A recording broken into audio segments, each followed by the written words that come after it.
Il était une fois un homme appelé Bob, un type bien, qui travaillait dur et ne comptait pas ses heures. Il avait l'habitude de se concentrer sur son travail et de bien gérer ses finances pour être sûr d'avoir un avenir stable. Ce jour-là, Bob sortait d'une réunion stressante lorsqu'il a remarqué quelque chose d'étrange. Il avait mis de l'argent dans son coffre la veille, mais, en vérifiant, il se rendit compte que la liasse avait disparu. Bouleversé, il essayait de comprendre ce qui avait bien pu se passer. C'est alors qu'une petite fille apparut. Elle se dirigea vers lui avec un regard innocent et curieux, comme si elle avait quelque chose à dire. « Monsieur, est-ce que vous auriez quelque chose à manger ?» demanda-t-elle timidement. Bob, qui était préoccupé par son argent, leva les yeux et lui répondit doucement, « Désolé, je n'ai rien à manger. Mais attends, je vais te donner un peu d'argent pour que tu puisses t'acheter un truc. » Il ouvrit de nouveau le coffre de sa voiture pour chercher son portefeuille, mais son visage s'assombrit. L'argent qu'il avait mis de côté n'était toujours pas là.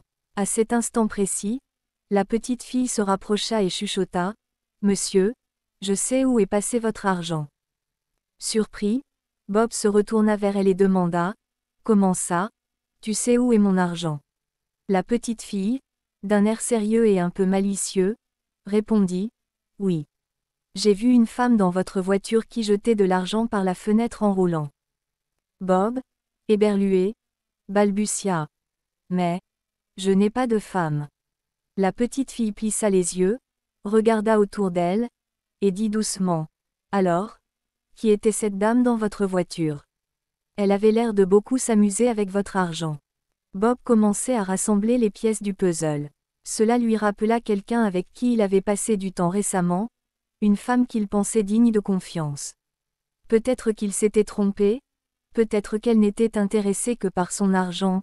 Il comprenait maintenant pourquoi cette femme ne cessait de poser des questions sur sa vie, sur son travail, et surtout, sur ses économies. Bob se sentait à la fois trahi et, d'une certaine manière, libéré. Il avait découvert le vrai visage de cette femme grâce à cette rencontre avec la petite fille. En fouillant un peu plus, il trouva quelques billets éparpillés autour de sa voiture, preuve de l'acte de trahison. La petite fille, voyant l'expression triste mais déterminée de Bob, lui tapota le bras. « Vous savez, monsieur, les gens montrent toujours leur vrai visage un jour ou l'autre. Moi, je suis contente d'avoir pu vous aider. » Elle le regarda un instant puis, après un dernier sourire, tourna les talons et s'éloigna. Bob la regarda partir, la tête pleine de réflexion. Il avait appris une grande leçon ce jour-là, tout le monde n'est pas là pour nous aider, mais il y a toujours des âmes pures et honnêtes, même parmi les plus jeunes, qui peuvent nous ouvrir les yeux.